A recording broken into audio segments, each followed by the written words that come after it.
Thanks, Anton. And thanks for sticking till the end. So I'll start by saying I want to take you to 2009, February. It was a Saturday wintry night. And my husband and I just come home from a date night. And the babysitter did her job, and the kids are asleep, and I invited my husband to crack open the laptop. I said, honey, I want to watch this TED Talk with you. I've never watched a TED Talk with my husband.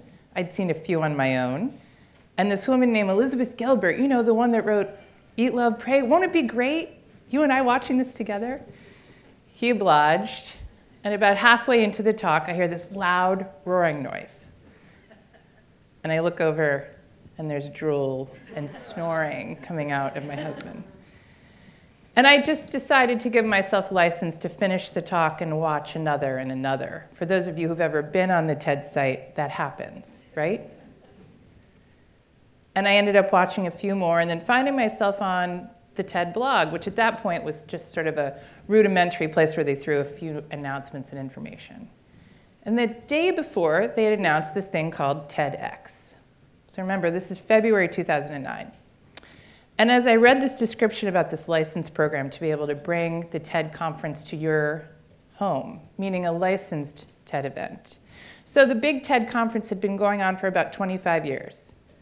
In California, the 18-minute talks or less without notes or a podium. Did you guys notice that everyone today, no one had a podium or notes? They'd been getting requests over and over again to move the TED conference around, and they said, you know what, we're not going to move the TED conference around, but we'll let you do your own. So schools, universities, prisons, corporations could use the TED platform in their own space. So that night, I looked at this blog and said, I finally got the answer to this lifelong question of mine, which is, what is my Kit Kat? Has anyone ever heard of the Kit Kat Club? In Columbus, it's about 102 years old. It's a group of 39 men who get together once a month and share papers on topics unrelated to their professions. And once a year, on the date night, I would get to take my dad, a member of this austere group of thinkers, when my mother didn't want to go. So I'd dress up and he'd put on his monkey suit, and I'd sit there and look around this room and say, where is my Kit Kat? Where's my chance to have like fun dialogue with people outside of my work, to talk about ideas and things that I wouldn't have normally considered? So 6 months later, with my dear friend and colleague Nancy Kramer, on the stage of the Wexner Center, we hosted the first TEDx Columbus event. 300 people in the audience and 8 people on stage, including John Glenn and the head of the School of Architecture, a scientist from Battelle, Dr. Epstein from physics. We had a great time. And I remember what 5 of those speakers did to crush their talks. And I remember what the other 3 did to not quite reach their potential. And I asked myself a second question. Why aren't I doing more of this work? I love this work. I was a speech communication major at Miami University. My first job out of college, I was a speechwriter in politics.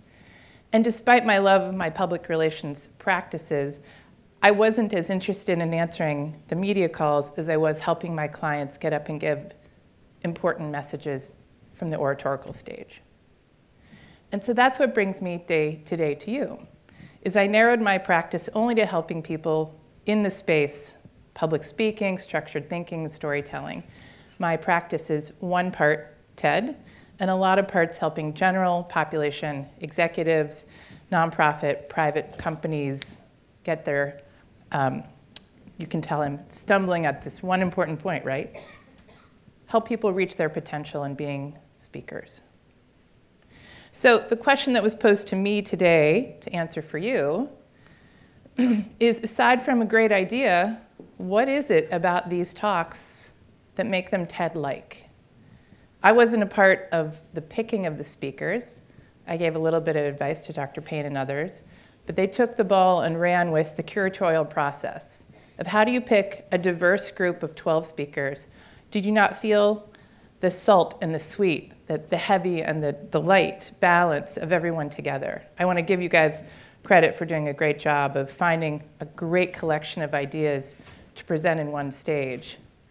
But then they turned them over to me and said, here's some great ideas. And I just said to Dr. Payne, they were great ideas, but we need to make them into great talks. So my 3 points center around these elements. Every talk needed to have an element of vulnerability, of contra, and of story. So let's dig into each one. On the very first call, Michelle Fennessy will tell you, I recommended watching Brené Brown's talk. She's sort of the author of vulnerability. And it's not, she claims, is being weak. Vulnerability really is what leads us to being wholehearted, showing our true selves. And in 2012, for those of you who've seen Brian Stevenson's, anyone seen Brian Stevenson's talk? I can't recommend it enough. I was in the audience at the TED conference watching Brian Stevenson give his talk. And next to me was a colleague from Cincinnati who said, Ruth, will you just commentate through some of these talks and tell me what's good about them and what's not? And I was like, oh, I get to play Bob Costas or Mary Carrillo, sure. And in the middle of Brian Stevenson's talk, I leaned over and I whispered to him, he's going to get a standing ovation. Now, my family will tell you, as they reminded me even last night, I am not often right. But at this moment, I was. And I do believe, and I have a TED scientist in the room who can validate this, Brian has gotten one of the longest standing ovations, if not the longest, in the history of TED. And the reason is he told a very personal story about a conversation, a lot of reasons, but he told a very personal story about a conversation he had with his grandmother around the notion of identity. And his grandmother gave him advice, never take a drink. And 55 years later on the stage, as a 55-year-old, he admitted, at that time in front of 2,000 people, now 2 million people, he still had never taken a drink. It was a moment that people could embrace and felt very connected to him inside his larger talk, which I'll let you watch. I'm not here to tell you what his talk is about. And then more recently, we see vulnerability in Amy Cuddy. Maybe more of you have seen this talk because she's got it watched 28 million times. Not only her subject matter delved into vulnerability and how we hold ourselves, but her story personally was extremely vulnerable. So where did we see vulnerability on today's stage? Well, certainly, I don't think researchers typically start with personal stories of their families and the struggle that they've had with cancer. Or even more so, a researcher starting her talk with the first words, I failed. Being able to be true and pure and authentic makes greater connection with our audiences. Excuse me. But it wouldn't be authentic if I didn't share one moment of vulnerability with you today. So I was invited to give a TED talk in 2012 to the TEDx organizers from around the world. Now, this wasn't going to be on the big TED stage, and it wasn't going to be on the big TED website, but nonetheless, I was going to have the big TED letters behind me, and I was at the TED conference, so I call it a TED talk. I was like, my 15 minutes of fame. And when the talk came out, I was so proud to share it with everyone, but I never did. And this is the first time I've ever admitted that that little talk that went online and is there had an error. And I don't know who this Sarah Lewis person is, but I guarantee you I am cuter and smarter than she is. They made a mistake in editing my TED Talk. And see, it says my name at the top, but not inside. And while I asked them to fix it, they didn't. And so I use this now as a prop, as a tool to share with other organizers. We make mistakes. And sometimes they get fixed, and sometimes they don't. I don't know who Sarah Lewis is. I'm sure she's a very nice person. So that's vulnerability. The second is contra.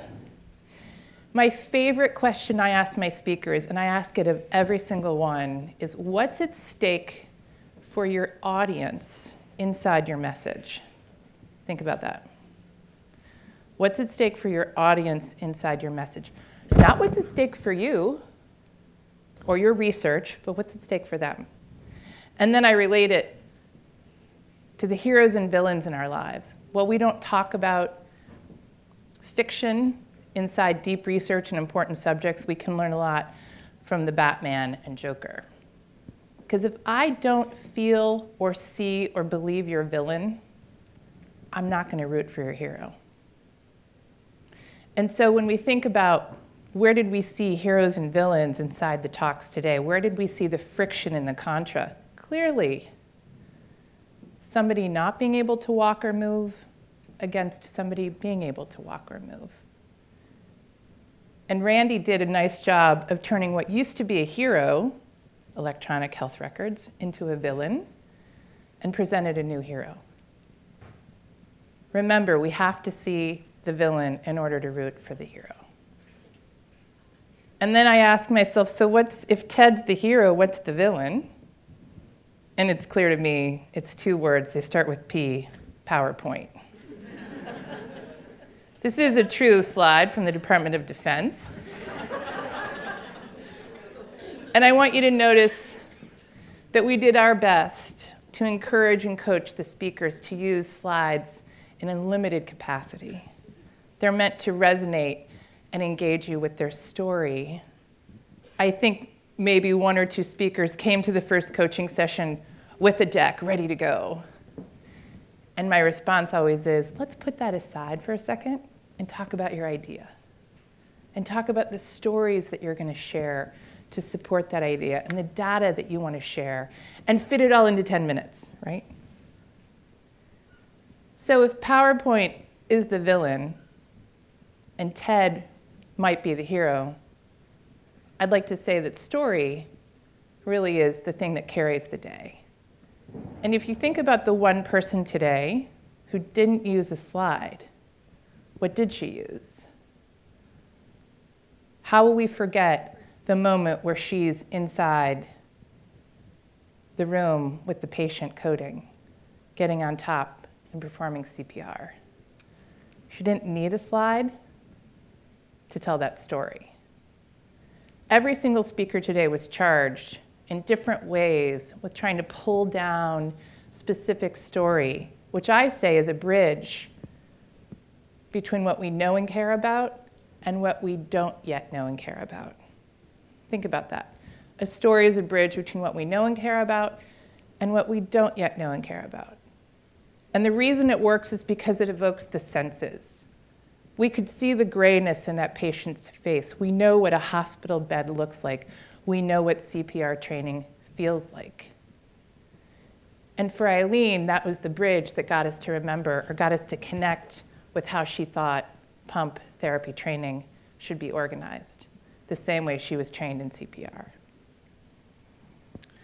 So I'll leave you with one last story.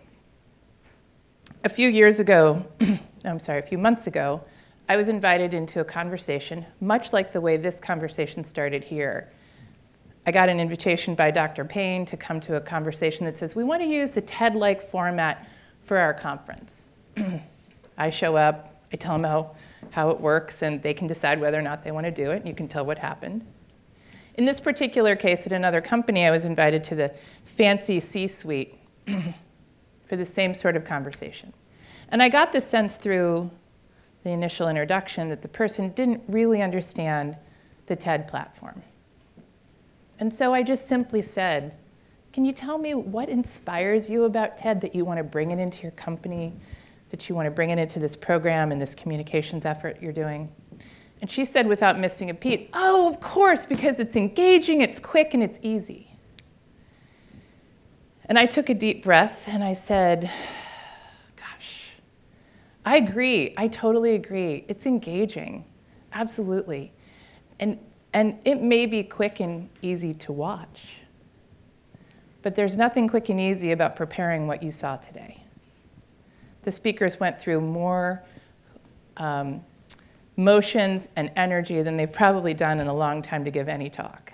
Some of them have changed the way that they present as a result of it. And what I should have said to her was really, they're not quick and easy, but they are full of vulnerability, contra, and story. Thank you very much.